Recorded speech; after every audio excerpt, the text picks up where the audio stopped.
Dano Pranam, Jai Shri Prabhupada. Welcome to our weekly BhagavatSanga program. In this program, every week devotees read, recite, and share their realizations on one set of prayers from Srimad Bhagavatam. This week, we will be continuing our theme with the prayers of King Chitraketu. The Srimad Bhagavatam reference for these prayers is Canto 6, Chapter 16, verse 34 to 48. Today we have a very wonderful devotee presenting, His Grace Radha Damodar Prabhu. Thank you, Radha Damodar Prabhu, for your service. I'll turn it over to you. Hare Krishna. Hare Krishna, Prabhuji. Thank you very much. And let me share my screen.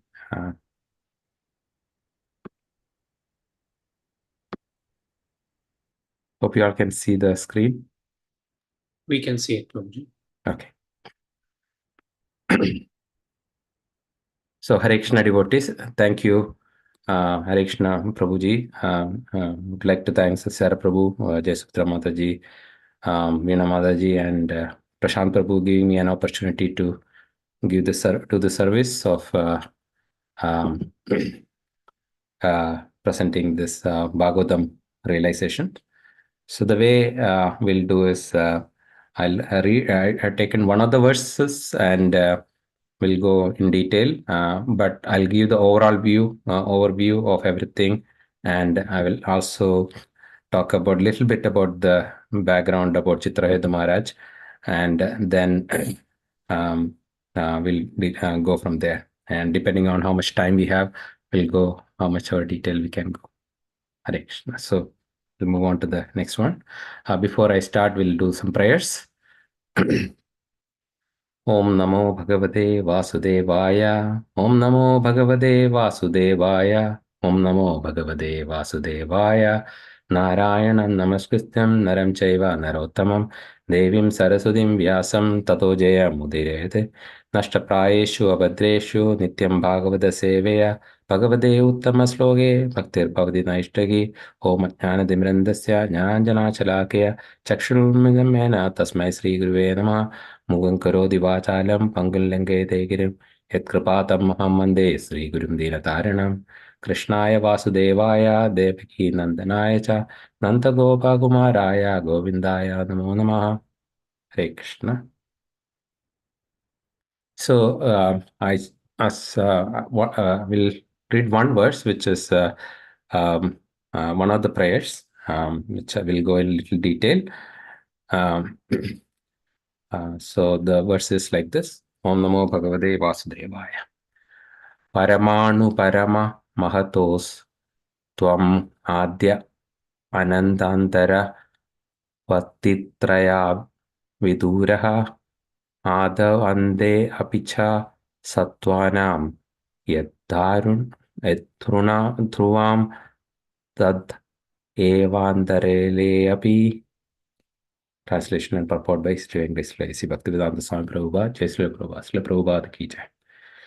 You exist in the beginning, middle, and the end of everything. From the most minute particle of this cosmic manifestation, the atom, to the gigantic universe and the total material energy. Nonetheless, you are eternal, having no beginning, end, or middle. You are perceived to exist in these three phases, and thus you are okay. Thus you are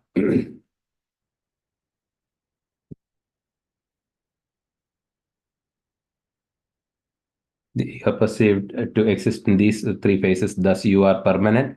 When the cosmic manifestation does not exist, you exist as the original potency. Sorry about that. I cannot read because of my sharing screen. All right. So here is a little background about King Chitraketu. And so King Chitraketu had was a great king. He had no son, and then got an opportunity to meet the sage Angira. And when Ankira inquired King about the welfare, he expressed his sadness that he doesn't have any son. King Chitraketu had many wives, millions of wives, but he still did not have a child. That was his lamentation, cause of his unhappiness. And with the blessing of Angira Muni and Narada Muni, they were able to get a child. And but they also mentioned that that is the cause of their going to be their cause of their lamentation as well.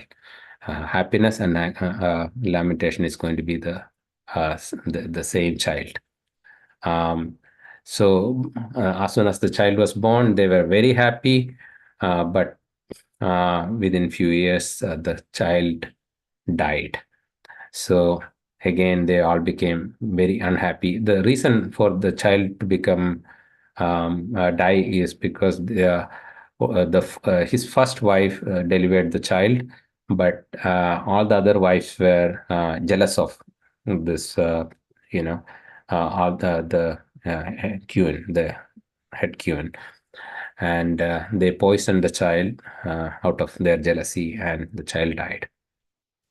Now, at this time, with the when Narada Muni and King Angira, the sage Angira also came there at the scene, and they inquired about everything that happened, and they gave a lot of spiritual advice, and then they explained what is a relation between each soul. We are all basically spirit soul, and we happen to come into this material existence, and we happen to have various relations with various other souls. Somebody becomes a husband, somebody becomes a wife, somebody becomes a child, somebody becomes a brother, somebody becomes a sister. All these basic fundamentals were explained. Then, with the help of Narada Muni, as the king was revived from his death, and as soon as the child came up, the child asked, said, "So, according to the results of my fruitive activities, uh, I transmigrate from one body to another, sometimes going to the species of demigods, sometimes going to the species of lower animals, sometimes among the vegetables, sometimes to the human species. Therefore, in which birth where these are my father and mother?" So, when Narada Muni introduced the child to the parents, they were this was the question the child asked. So he forgot who were his parents were, because he had so many births. At that time, hearing these instructions from the dead child, King Chitraketu and his wife could understand that all these relationships in this material were all temporary. They were also the cause of miseries. And so then after that, King Chitraketu chanted, were given a specific mantra, and Chitraketu chanted that mantra as Mahavad Vidya. And after 1 week, he attained the presence of Lord Shankarshana. And when he saw the Lord Shankarshana, he offered prayers. And these are the prayers that we are going to talk about. So, the way I have organized is that I will go through all the prayers, and I will also, I'm sorry. I'll only read the English version, and on the side by I have written my realizations or my understandings. So this then we'll take one selected verse. We'll go a little deeper there. Okay, so the verses are from text 34 from the sixth canto, 16th chapter, and from verse 34 to 48. So as these verses are divided, you can high level categorization is that you can say from 34 to 40, no, 39, you can see that Chitraketu Maharaj is glorifying the Supreme Lord. And from the verse 40 to to the second last verse, we're talking about Bhagavad Dharma. The Bhagavad Dharma is nothing but the pure devotional services. So the significance of Bhagavad Dharma is what we can learn from that. And the last two verses again glorifying the Supreme Lord. So the text 34 says, Chitraketu said, "O unconquerable Lord, although you cannot be conquered by anyone, you are certainly conquered by the devotees who have control of the mind and senses. They can keep you under your control because you are costlessly merciful to all the devotees who desire no material profit from you. Indeed, you give yourself to them. Because of this, you also have full control of your devotees." So the word used is Ajita. Ajita means unconquerable Lord. So um, here we can see that Lord and devotees, the relationship is very important. So Lord can be, in general, Lord cannot be conquered by anyone, but his pure devotees can conquer out of love. Um, uh, Out of love, Krishna can be conquered. Ideal example is the uh, gopis in Vrindavan and Yashodamai in Vrindavan. So these are one of the highest examples we can see out of love that can be done. And we need to understand a special distinction between the jnanis and yogis. They are actually trying to become one with the Supreme Lord. Here, on the other hand, the devotees actually they are actually trying to be a servant of the Lord. That's the distinction. And by becoming a servant of the Lord and purely serving, we get the love of the Lord, and we are able to conquer him. And the next verse is 35. My dear Lord, the cosmic manifestation and its creation, maintenance, and annihilation are all but your opulences. Since Lord Brahma and other creators are nothing but a small portion of the portions of you, your partial power to create does not make them God or Ishvara. Their consciousness of themselves are as separate Lord is therefore merely a false prestige. It is not valid.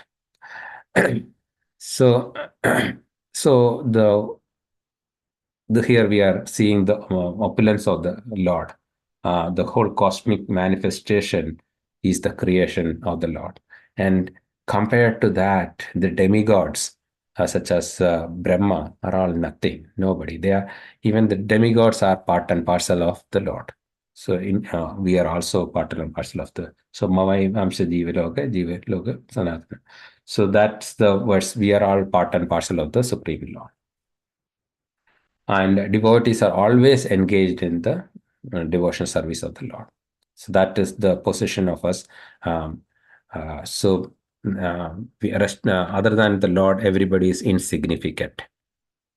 So the next verse, which will go in little detail, text number 36. You exist in the beginning, middle, end of everything, and most from the most minute particle of the cosmic manifestation, the atom, to the gigantic universe, the total material energy. Nonetheless, you are eternal and having no beginning or middle, or you are um, perceived to exist in these three phases, and thus you are permanent. When the cosmic manifestation does not exist, you exist as the original potency.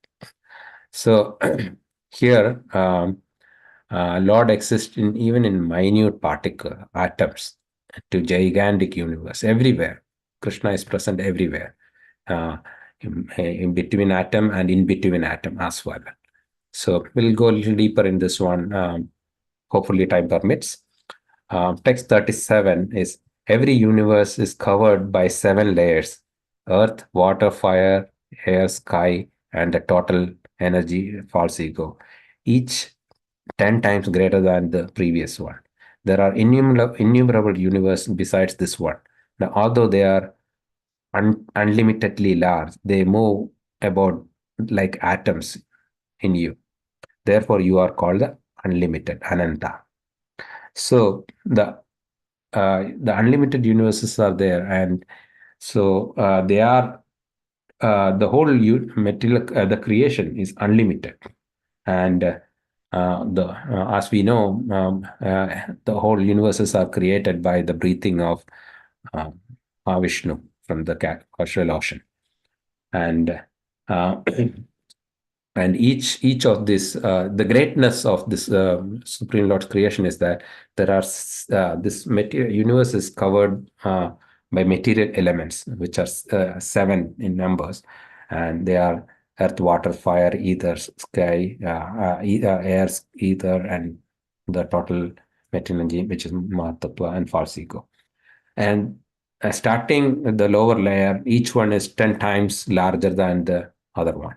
So it's covering one top of other.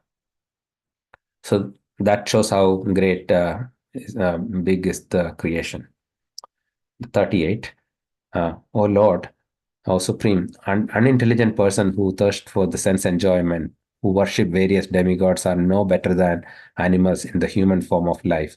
Because of their animalistic propensities, they fail to worship your lordship, and instead they worship the insignificant demigods, who are but a small parts of your glory. With the destruction of the entire universe, including the demigods, the benedictions received from the demigods are also vanished. Just like a nobility when a king has no longer in power. So basically, everything is temporary in this material world, right? And unintelligent persons worship demigods and try to get some benedictions, and your benediction has no power once the material world is destroyed. So it's all temporary. So it's so we have to instead of worshiping the demigods, we should directly worship the Supreme Lord. And that's the message we are getting from this text. In fact, in Bhagavad Gita 7:20, it says, Kamais tasait dair krita jnana prapattante anya devada. So those whose minds are distorted by material desires surrender unto the demigods. That's what is mentioned.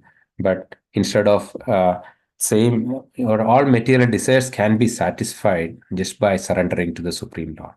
So that's all is needed. Text 39. O Supreme Lord, if the person obsessed with material desires for sense gratification through material opulence worship you, who are the source of all knowledge and are transcendental to the material qualities, they are not subjected to material rebirth.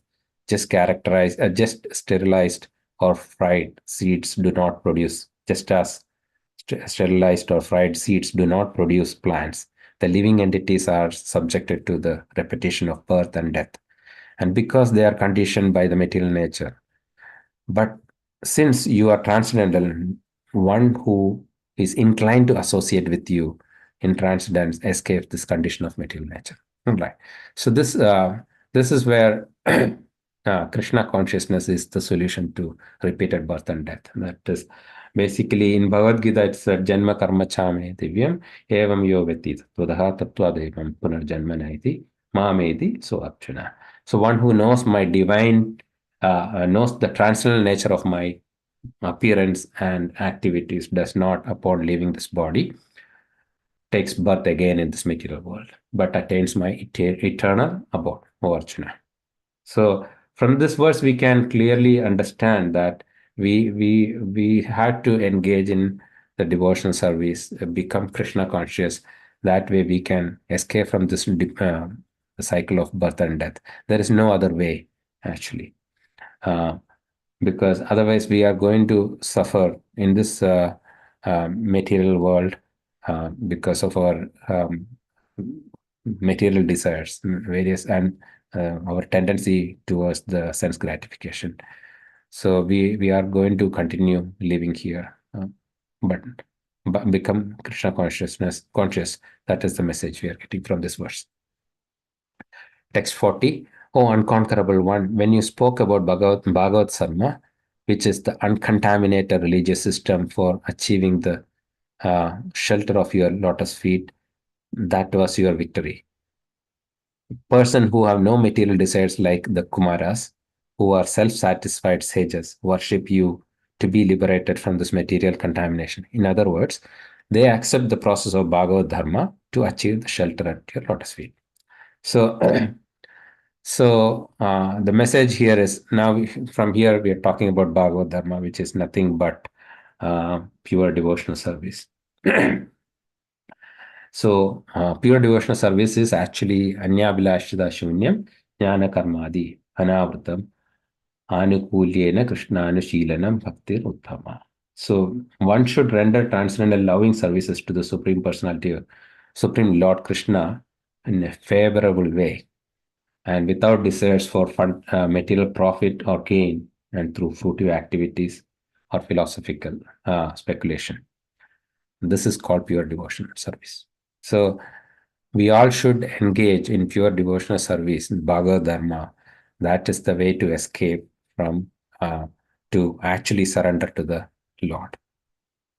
And the benefit of Bhagavad Dharma is that one important part is that we should reject all the other religious systems. Krishna clearly says that we don't need any other religious system. This is the rest tolerant contaminator systems.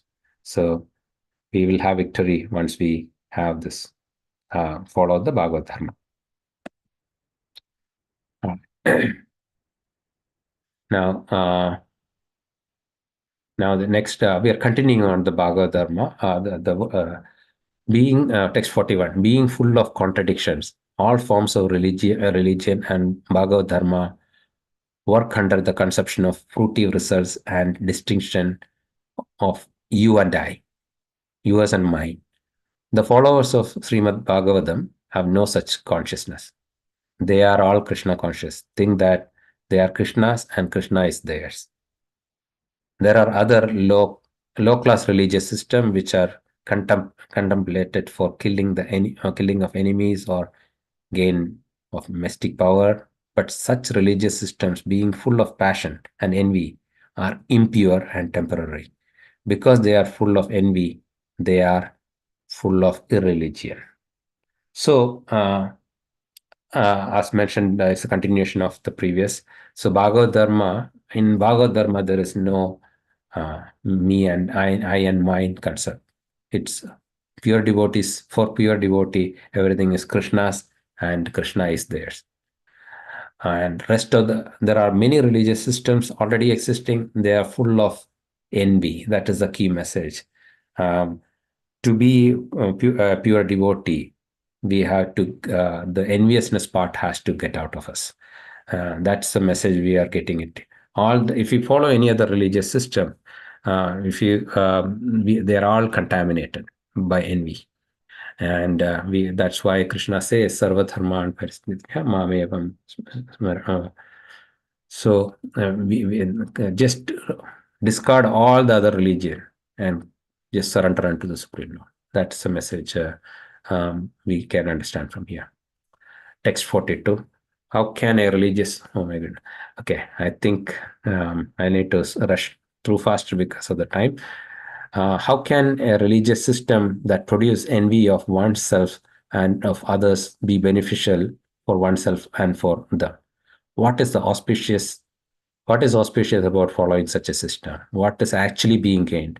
Because by causing pain to one's own self due to the self-envy and by causing pain to others, one arouses your anger and practice religion. So here again, once again, we are talking about the various religious systems. The message again is very clear. All the other religious systems are full of envy except Bhagavad Dharma. And text 43, my dear Lord, one's occupational duty is instructed in Srimad Bhagavatam and Bhagavad Gita according to your point of view, which never deviates from the highest goal of life. Those who follow their occupational duties under your supervision, being equal to all living entities, moving and non-moving, and not considering high and low, are called Aryans. Such Aryans worship you, the Supreme Personality of Godhead.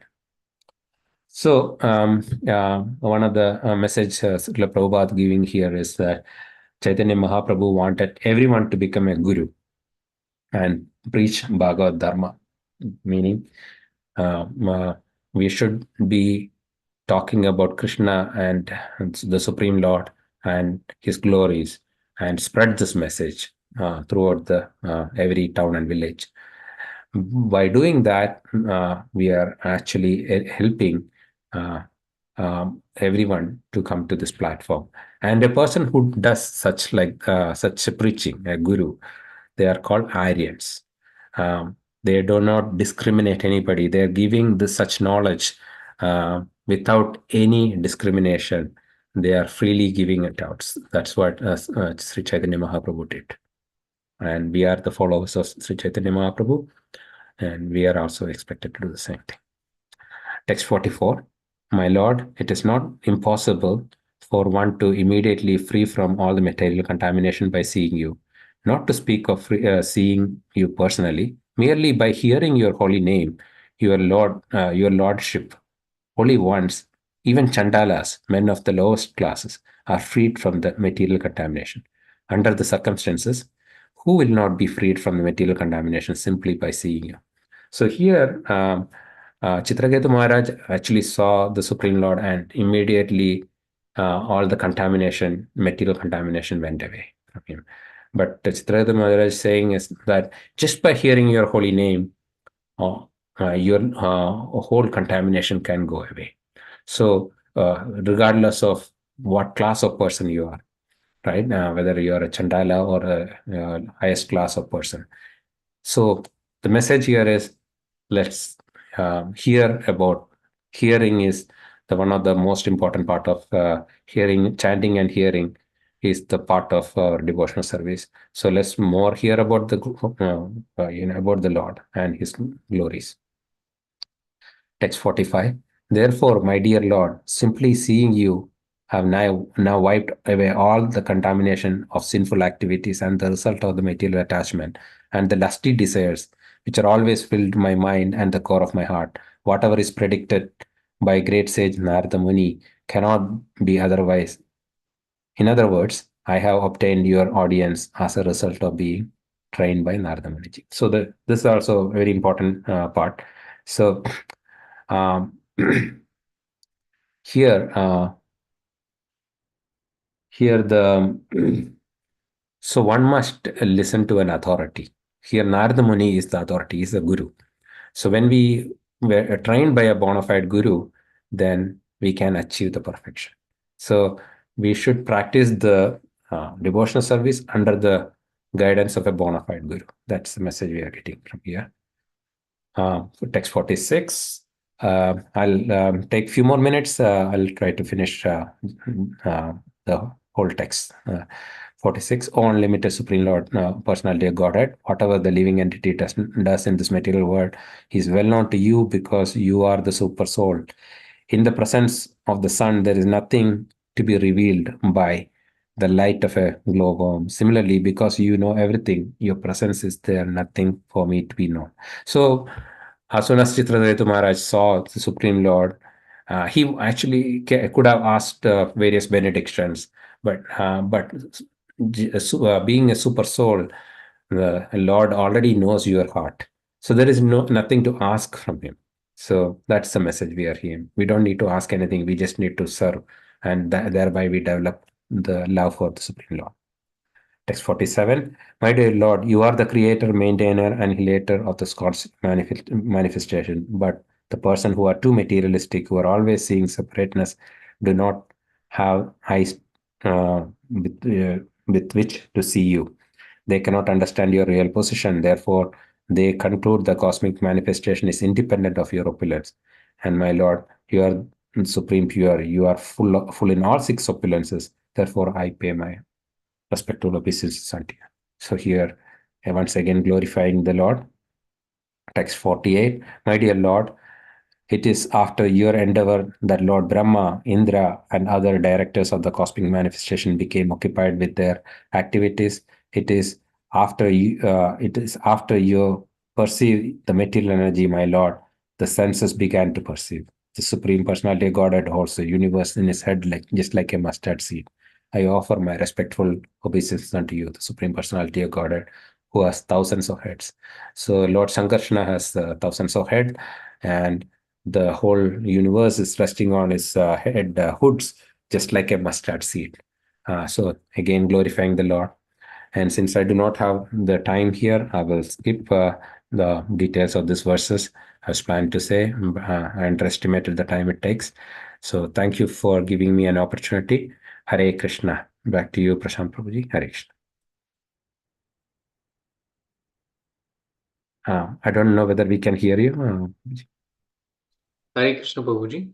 Wonderful class. Sorry that time went by so quickly. I think we need to have you back for another session soon.